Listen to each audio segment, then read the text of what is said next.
क्या आप जानते हैं कि स्वर्ग से पृथ्वी पर उतरते समय मां गंगा को रोकने के लिए स्वयं महादेव को अपनी जटाएं खोलनी पड़ी थीं? लेकिन सबसे बड़ा रहस्य ये है कि आखिर मां गंगा को शिवजी ने अपनी जटाओं में कैद क्यों कर लिया था और आखिर ऐसा क्या हुआ था। चलिए जानते हैं इस अद्भुत कथा की पूरी कहानी। इक्ष्वाकु वंश के प्रतापी राजा सगर ने एक बार अश्वमेध यज्ञ का आयोजन किया। देवराज इंद्र ने ईर्ष्यावश यज्ञ के घोड़े को चुपके से चुराकर पाताल लोक में महर्षि कपिल के आश्रम के पास बांध दिया। घोड़े को खोजते हुए राजा सगर के 60,000 पुत्र कपिल मुनि के आश्रम पहुंचे। वहां घोड़े को देखकर उन्होंने मुनि को चोर समझ लिया और उनका अपमान करने लगे। ध्यान मग्न कपिल मुनि ने जैसे ही अपनी आंखें खोली, उनके क्रोध की अग्नि से सगर के सभी 60,000 पुत्र जलकर भस्म हो गए। उनकी आत्माएं भटकती रहीं क्योंकि उन्हें मुक्ति नहीं मिली थी। सगर के वंशज राजा भगीरथ ने प्रतिज्ञा की कि वे अपने पूर्वजों की आत्मा की शांति के लिए स्वर्ग से पवित्र नदी गंगा को पृथ्वी पर लाएंगे। भगीरथ ने हजारों वर्ष तक भगवान ब्रह्मा की कठोर तपस्या की।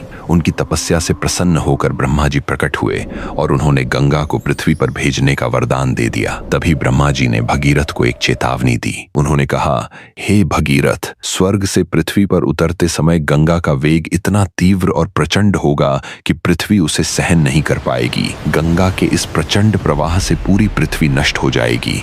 संपूर्ण ब्रह्मांड में केवल महादेव ही ऐसे हैं जो गंगा के इस वेग को अपनी जटाओं में झेल सकते हैं। इधर स्वर्ग में गंगा को अपनी पवित्रता और अपनी असीम शक्ति पर थोड़ा अहंकार हो गया था। उन्होंने सोचा कि वे अपने प्रचंड वेग से भगवान शिव को भी बहाकर पाताल ले जाएंगी। ब्रह्मा जी की सलाह पर राजा भगीरथ ने भगवान शिव को प्रसन्न करने के लिए फिर से घोर तपस्या की।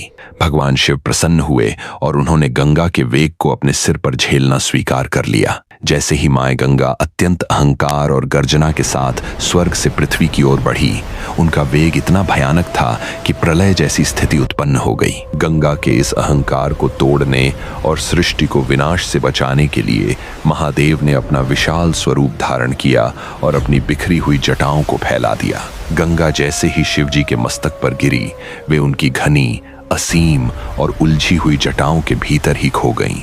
महादेव की जटाओं के महाजाल में गंगा का सारा वेग और अहंकार पल भर में शांत हो गया। वे लाख कोशिशों के बाद भी शिवजी की जटाओं से बाहर निकलने का रास्ता नहीं ढूंढ पाईं। जब गंगा जटाओं में पूरी तरह कैद हो गईं, तो राजा भगीरथ ने व्याकुल होकर महादेव से प्रार्थना की कि वे गंगा को मुक्त करें, अन्यथा उनके पूर्वजों का उद्धार नहीं हो पाएगा। भक्तवत्सल शिवजी ने भगीरथ की प्रार्थना स्वीकार की। उन्होंने अपनी जटाओं की केवल एक लट को खोला, जिससे गंगा अत्यंत शांत और पवित्र होकर बाहर निकली। इस प्रकार गंगा का पृथ्वी पर अवतरण हुआ। भगीरथ के पीछे